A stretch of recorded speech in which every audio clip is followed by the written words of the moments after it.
momenti kur ka nisur sulmi izraelito-amerikan mbi Iran, dhe detyrimisht që fal mbështetjes që është e bashkëpunimit që ka patur Irani me Kinën dhe me Rusin, por në veçanti me Kinën,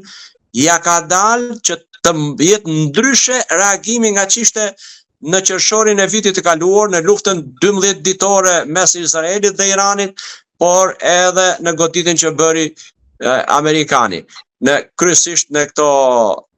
sitet e programit e bërthamor. Kjo detyrimisht që do të vazhdoj, do të përpiqen të bëjnë reagime për të goditur, siç ata e kanë deklaruar, të gjitha vendet që kanë baza amerikane. Goditja, do thosha, më e paparashikuar dhe relativisht e ashpër ishte në Dubai, Arabinë Saudite. Po ndoshta edhe për t'i bërë presion SBA-s që të ndalë sulmet.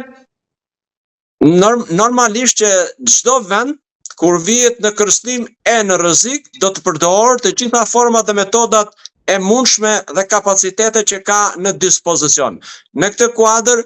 edhe Irani do të përdorë me çdo mënyrë, por mendoj se kapacitetet e tij nuk janë kaq të fuqishme për të përballuar një goditje të gjatë dhe të shpërndar, po thushse në të gjitha vendet e lindjes së mesme që janë në mbështetje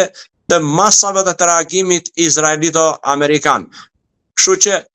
kam një bindje që do të vi duke u dobësuar, gjithsesi aty është e vështirë, edhe vetë presidenti i Shtetit Bashkuar të Amerikës, kur është pyetur nga gazetarët, ka dhënë opsione të ndryshme. Do jetë një sulm me afat kohor të shkurtër, do zgjas deri në disa ditë, por mund të jetë edhe veprim i gjatë. Natyrisht marrë në konsiderat resurset në dispozicion, si të palës amerikano-izraelite, ashtu dhe të Iranit. Kjo nuk mund të jetë e gjatë, për mendimin tim, pasi kërkon mbështetje të fuqishme mbi të gjitha, sepse çdo gjë që hidhet, raketat, cilat do qofshin këto nga ajri, nga deti dhe kudo që, ka një sasi relativisht jo të pafundme, po të kufizuar, dhe detyrimisht kjo është një nga faktet që e përbën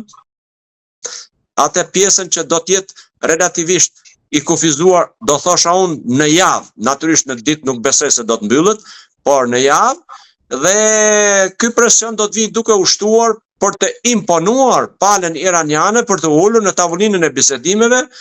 në tavolinën, si mund themi, e diplomacisë, për të nënshkruar një marrëveshje dhe me pikat që janë paraqitur nga ana e palës amerikano-izraelite, që janë 3 element, të cilët hynë jo vetëm programi bërthamor, se vetëm për programin bërthamor Irani në bisedimet e zhvilluara qoftë në Doha, ashtu edhe në Zvicër, kam bindjen që ta mund të ishin rënë dakord, por pala amerikane i shtoi kërkesat në lidhur me programin e raketave balistike dhe me mbështetjen e ndalimin e mbështetjes për proksit, siç janë organizatat terroriste Hamas, Hezbollah dhe Houthi. Këto treja ata nuk i pranuan, të treja, masa edhe kjo që ajo pjesa e mungesës së kohezionit dhe të bashkëpunimit për të ulur e për të finalizuar një marrëveshje paqe vetëm për programin bërthamor. Kjo që ajo, dhe ata jam i bindur që do të arrijnë të prekin dhe të godasin përveç mbrojtjes ajrore që ka Irani, por dhe mbi të gjitha shtratet e lëshimit të raketave, sepse ato janë më të rrezikshme si ndaj Izraelit, ashtu dhe ndaj gjithë vendeve të tjera. Pra, Izraeli me atë të famshmën dhe të vetmen në botë ajrondom rrjetën e hekur që ka, nuk ka dalë dot mban dhe nuk mund t'ja dalë që të ndaloj rënien dhe adresimin e raketave balistike. Kështu që ata kanë arritur dhe ditën e djeshme ka qenë një serie e fuqishme goditësh përsëri për të krijuar mundësinë që ata të mos kenë hapësira e mundësi për të lëshuar raketa balistike. Natyrisht dronët e format e tjera të sot janë goditur nga mëngjesi ditën e djeshme, sot janë goditur edhe Hezbollahu në Liban, pasi ata kanë shkëmbime zjarre, ka kërkuar me urgjencë Izraeli që qytetarët në zonat ku ata mendojnë se janë të vendosur, duan të godasin, të largohen me një herë për të qenë më të sigurt. Dhe kjo detyrimisht që këto organizata proxy pa çka se çfarë emërtimi kanë, ato do të mundohen të reagojnë. Kemi parë edhe në përbot, në qytetet e ndryshme, para ambasadave amerikane, izraelite,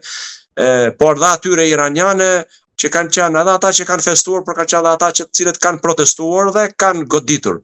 Pra, kjo nuk përjashtohet që në të ardhmen do të ketë përsëri reagime të tilla të iniciuara nga njëra palë apo nga pala tjetër. Gjëja e mirë, them unë në këtë rast, për këtë fazë të konfliktit, mendoj se është reagimi i 3 shteteve kryesore dhe bashkimi e mbështetja që japin 3 shtetet kryesore të Bashkimit Evropian, siç janë Mbretëria e Bashkuar, Franca dhe Gjermania. Mbretëria e Bashkuar ka filluar lëvizjen edhe të avionëve strategjik për në zonën e konfliktit. Detyrimisht që kjo tregon mbështetjen dhe në një farë mënyrë është reagimi që kanë në mbështetje drejt për drejt, por edhe mbështetje, si mund themi, morale, pa çka se Rusia dhe Kina nga ana tjetër kanë qëndruar më në heshtje, por në mënyrë të tërthor dhe të padukshme mbështetja atyre është prezent, ka qenë dhe do të mbetet prezent. General, ku ndryshon nga rasti i Venezuelës, se në të dyja rastet u goditën krerët e shteteve, njëri u fut në burg, tjetri u vra. Por në Venezuelë me rënien e Maduros gjithçka ndryshoi, kurse këtu rënja, pra vrasja e Ayatollahut nuk është se e rrëzoi regjimin. Pra, ka një lidhje tjetër që e mban më të fortë, ajo shpirtërore, fetare, pra nuk u mbyll gjithçka me atë. Unë mendoj që ndryshojnë, së pari ndryshon përbërja e popullatës, mentaliteti i tyre, eksperjenca e tyre, trashëgimia e tyre dhe historia e tyre, e të dyja vendeve. Në këtë kontekst kam bindjen që nga 79 ndikimi i Ayatollahëve që kanë ardhur në pushtet ka qenë aq i fuqishëm, por dhe aq dhe gjakatar në çështjen e besimit, por dhe të veprimit për qytetarët e vet, sa bëhet fjalë që aty nga protestat mund të jenë ekzekutuar me mira, mund të arrijë deri në 30.000 numri të ekzekutuarve, me vrasjet nga garda revolucionare, por edhe me ekzekutimin e atyre të ndaluarve në përburgje me gjyqe të përshpejtuara. Kështu që situata atje relativisht është krejt ndryshe, krejt më e komplikuar dhe nuk mund ndodhe, sepse kanë një kushtetut të tyre që edhe kur litri i tyre shpirtëror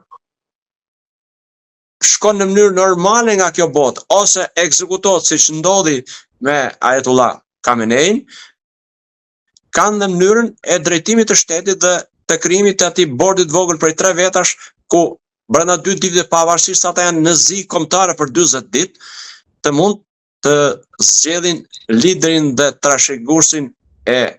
frontit. Në këtë formë do thosha, aty do të varet e do të kërkoj ditë që të mund të dobësohet pjesa e krahut fetar dhe revolucionar që është garda. Të gjitha këto duhet të dobësohen, se nuk mund të rrezohet një sistem se u vra një ministër, u vra shefi i shtabit forcat armatosura, u vra komandanti i gardës revolucionare, apo siç thuhet që janë vra rreth 40 drejtues kryesor dhe janë vra në kohë rekord,